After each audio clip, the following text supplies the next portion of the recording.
Assalamualaikum warahmatullahi wabarakatuh. Perkenalkan, nama saya Edul Ismana dengan NIP 199401302024211006. Unit kerja di SDN Buyut. Saya adalah ASN PDGK formasi tahun 2023 dan sekarang menjadi peserta orientasi PDGK tahun 2025. Di sini saya akan memaparkan rencana ASI untuk 4 tahun ke depan. Baik, langsung saja. Di sini ada slide penyampaiannya.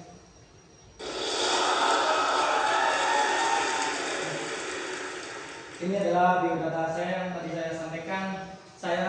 Rencana aksi saya di sini akan mengambil dengan judul meningkatkan motivasi belajar siswa dengan multimedia interaktif. Untuk pendahuluannya, guru adalah pendidik profesional dengan tugas utama mendidik dan mengajar, membimbing, mengarahkan, melatih, menilai, dan mengevaluasi peserta didik. Pada pendidikan anak usia dini, jalur pendidikan formal, pendidikan dasar, dan pendidikan pengelolaan pendidikan menengah. Pemerintah hanya melakukan perubahan terhadap pengelolaan aparatur sipil negara atau ASN. Perubahan ini menjadi salah satu terobosan yang dilakukan oleh pemerintah melalui Undang-Undang Nomor 20 Tahun 2023 tentang aparatur sipil negara, bab 1 pasal 1 ayat 1 dan 2. Menyatakan bahwa aparatur sipil negara ASN adalah profesi sebagai pegawai negeri sipil atau PNS dan pegawai pemerintah dengan perjanjian kerja atau kita sering dengar P3K yang bekerja pada instansi pemerintah menurut Peraturan Lembaga Administrasi Negara Republik Indonesia Nomor 15 Tahun 2023 tentang pelatihan dasar calon pegawai negeri sipil. ASN P3K wajib menjalani masa percobaan yang dilaksanakan melalui proses pendidikan dan pelatihan terintegrasi untuk membangun moral, kejujuran, semangat, dan motivasi nasionalisme dan kebangsaan, karakter kepribadian yang unggul dan bertanggung jawab menjalankan tugasnya.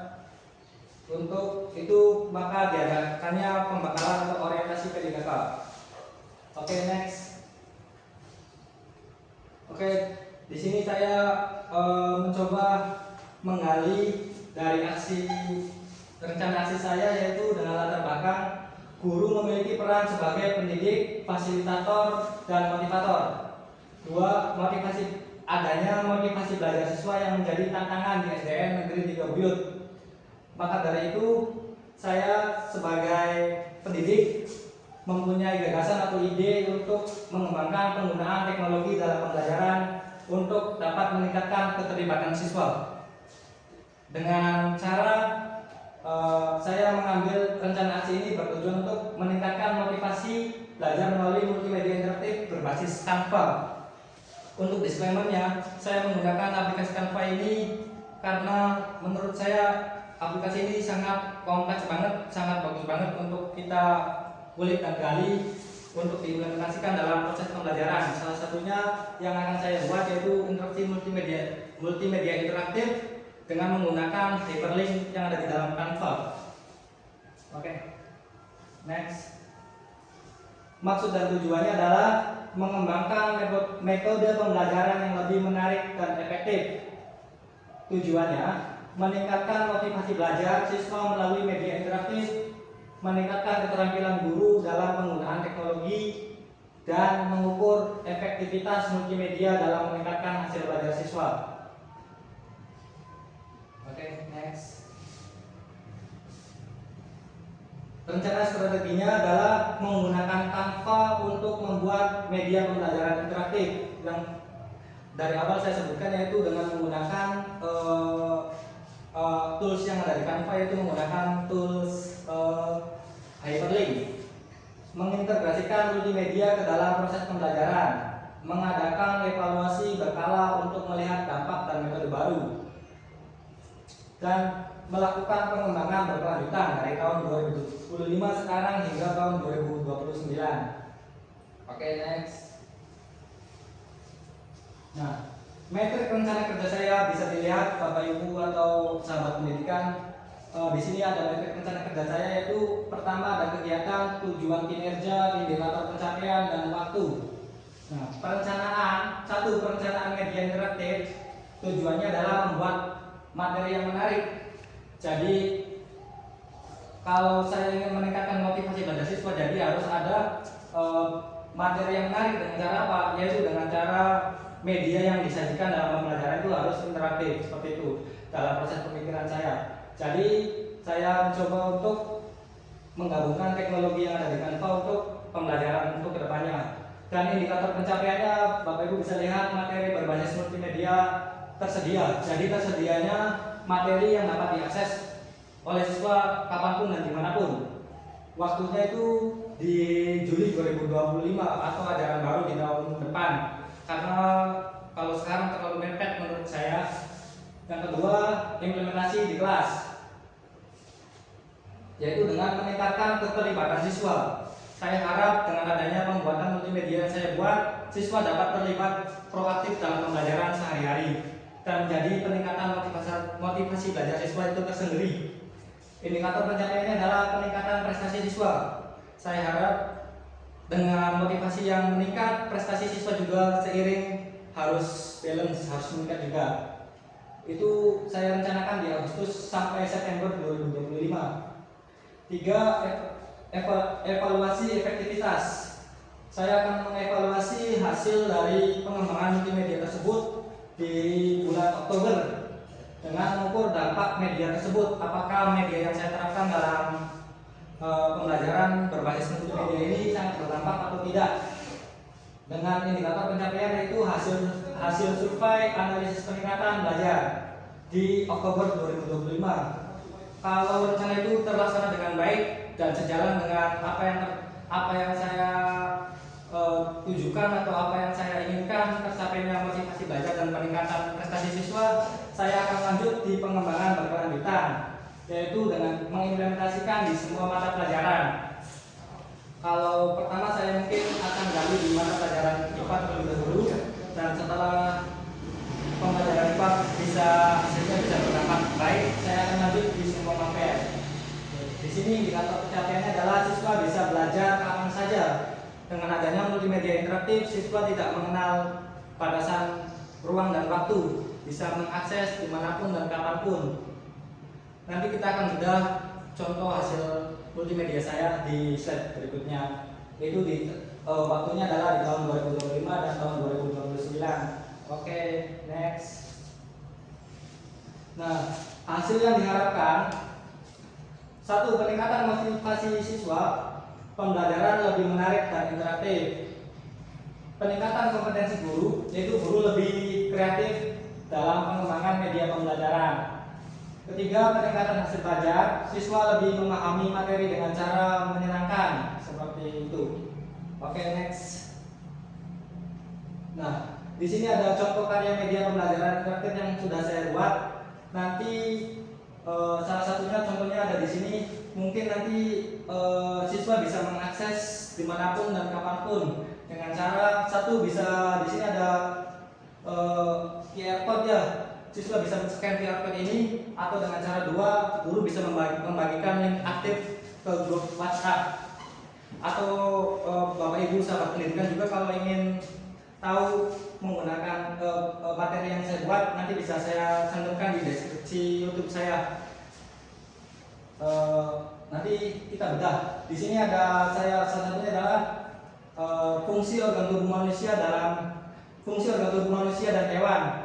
Bapak Ibu bisa lihat di sini ada button tombol yang sangat interaktif ya, bisa bergerak naik dan turun. Sengaja bisa saya buat dengan konsep satu capaian pembelajaran ya. Ada di sini ada pernapasan, pencernaan, dan di situ ada kuis juga. Jadi setiap kali siswa mengklik pernapasan atau pencernaan, itu sudah ada hyperlink yang sudah aktif, sudah saya setting untuk ke slide berikutnya. Jadi materi itu terkumpul dalam satu link atau QR code saja. Contohnya seperti ini. Nanti kita akses. Nah, di sini Bapak Ibu bisa lihat tuh ada button tombol yang bergerak aktif ya. Di situ udah ada hyperlinknya juga. Tinggal kita pencet saja, ataupun siswa yang ingin belajar. Di sini sudah terangkum rapi. Ada pencernaan, pernapasan, dan kuis juga. Ketika kita klik pernapasan atau siswa klik pernapasan akan menuju ke materi berikutnya. Di sini juga udah saya siapkan ada tombol next ataupun tombol home ya. Ini gambar rumah kita anggap home ya. Kalau tombol next ini sebelah arah ke kanan, yaitu berlanjut untuk ke materi berikutnya seperti ini. Tuh, kalau kita tadi kita klik organ pernapasan manusia ya. Di sini juga udah kita rangkum sedemikian rupa, sudah komplit, ada hidung, tenggorokan, paru-paru. Setiap button-button tombol ini sudah aktif hyperlinknya. Siswa tinggal membaca, mengklik saja seperti itu. Kalau sudah selesai, siswa bisa balik lagi ke home, balik lagi ke materi selanjutnya yaitu pencernaan seperti itu. Tuh, seperti itu Bapak Ibu. Tuh, di sini sudah komplit, semuanya hyperlinknya sudah aktif. Di sini berarti 6 button tombol ini adalah 6 materi yang peserta didik akan dapatkan. Seperti itu. Di sini ada rongga mulut, kerongkongan, lambung, usus 12 jari, usus halus, usus besar. Kita coba lagi rongga mulut seperti itu. Dan di sini ada tombol next juga. Berarti kalau ada tombol next ini, berarti materinya masih ada seperti itu. Tuh. Kalau sudah kosong, berarti di sini ada tombol back atau kembali, atau tombol home seperti itu. Ya, seperti itu. Dan di sini juga sudah saya siapkan kuisnya, kompleks, komplit. Di sini ada kuisnya juga. Jadi siswa setelah membaca atau memahami materi yang ada, siswa bisa mencoba kuis yang ada di dalamnya juga. Ada next. Welcome, selamat datang di kuis interaktif sampai ke mana. Nah, petunjuk permainan pilihlah atau klik pada jawaban yang benar A, B, C atau D. Next, seperti itu. Tuh, di sini ada kuisnya juga. Kuisnya juga sama, hyperlink, menggunakan tools hyperlink juga. Jadi kalau sistem menjawab salah akan ditunjukkan kesalahannya, atau kalau menjawab benar akan lanjut ke nomor berikutnya. Kita contohkan saja ya Bapak Ibu. Gas yang dihirup manusia dalam proses pernapasan adalah pasti oksigen ya.